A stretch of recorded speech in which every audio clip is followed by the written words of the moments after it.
Hello mga bata, handa na ba kayo sa bago nating aralin? Halina't magsimula na tayo.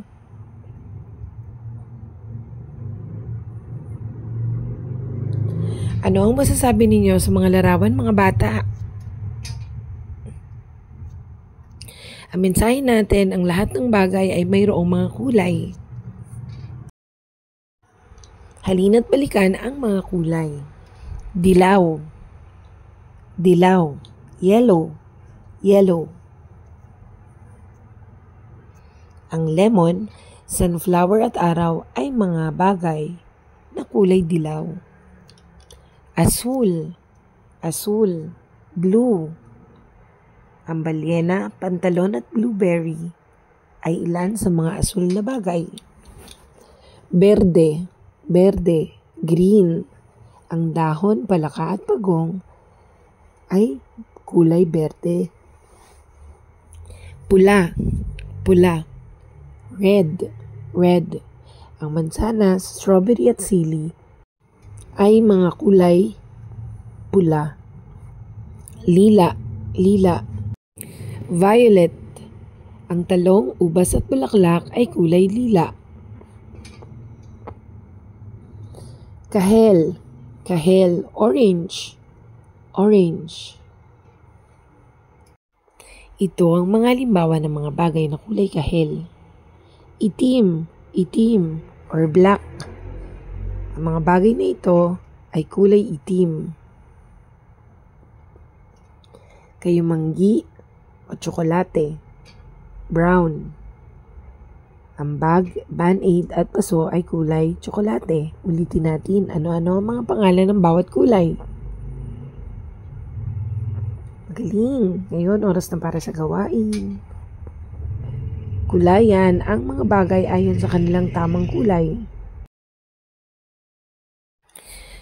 Ngayon, oras na para sa pagkilala ng mga letra, pagpapakanta ng alpabetong Filipino. Balikan natin ang tunog ng N. Kilalanin natin ang letrang Q. Narito ang mga bagay na nagsisimula sa tunog kwa. Kwa, kwa, quiet. Kwa, kwa, question. Kwa, kwa, queen. Kwa, kwa, quarter. Kwa, kwa, quiz. Kwa, kwa, quack. Isa pa mga bata, ulitin nyo nga. Ngayon, oras na para sa gawain. Nakita ng papel ang loob ng letrang Q at kulayan ang mga larawan sa ibaba. Pagkilala sa mga bilang, balikan natin ang bilang 19. Ngayon, kilalanin natin ang bilang 20 or 20. 20, 20.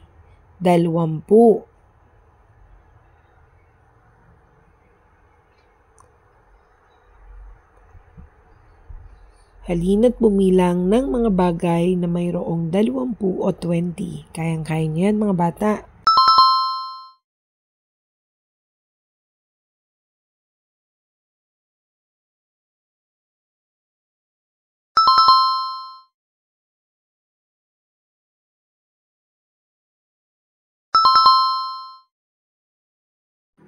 Ngayon, oras na para sa gawain.